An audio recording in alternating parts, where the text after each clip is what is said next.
कुछ लोगों की ऐसी मान्यता है कि सनक, सनंदन, सनातन, सनत कुमार, इन चारों भाइयों में जो सनंदन जी थे वही पाद पद्माचारी के नाम से जाने गए।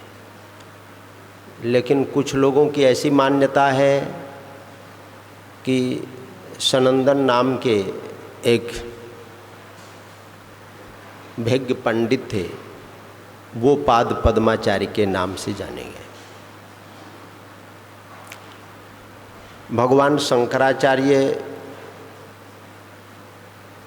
उत्तर, दक्षिण, पूर्व, पश्चिम सर्वत्र वैदिक धर्म का प्रचार प्रसार करते हुए काशी में पहुँचे। काशी में उन्होंने अद्वैतवाद का प्रचार किया और बड़े बड़े शास्त्रज्ञों को शास्त्रार्थ में पराजित किया।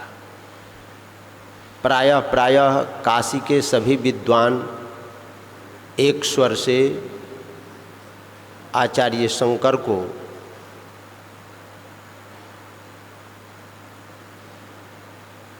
जगत गुरु की उपाधि प्रदान की।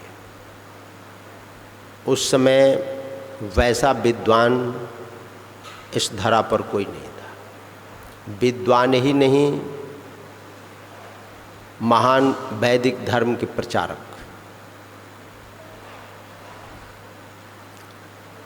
एक बार वो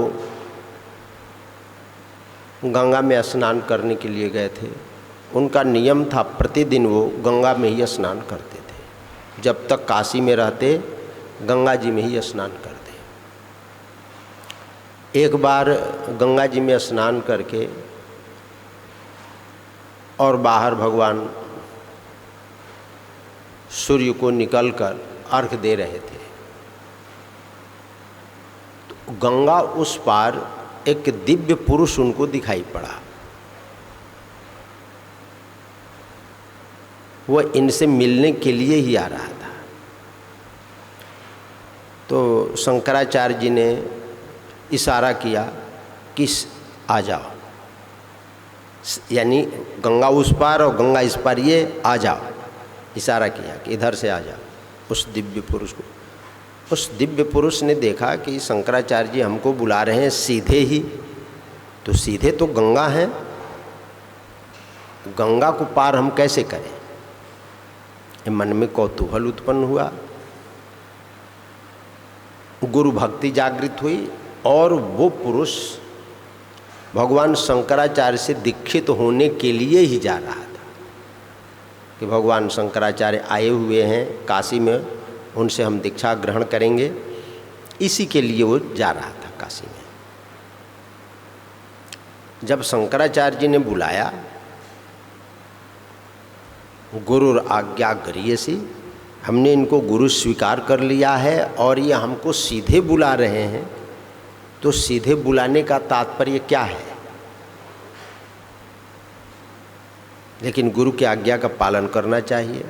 बीच में गंगा की धारा है, अविरल है।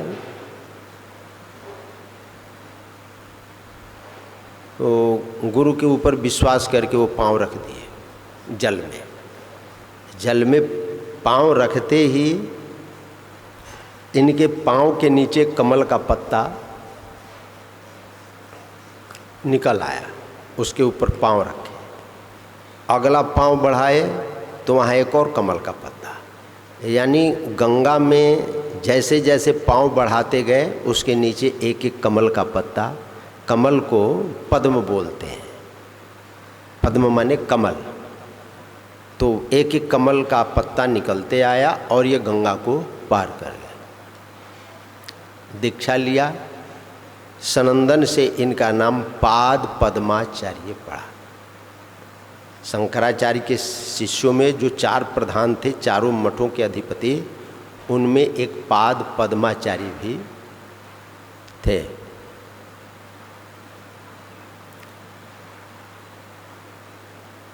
तो इस प्रकार ये कमल के पत्ते के ऊपर गुरु के आज्ञा के ऊपर विश्वास करके गंगा पार किए, इसलिए इनका नाम पाद पद्माचार्य पड़ा।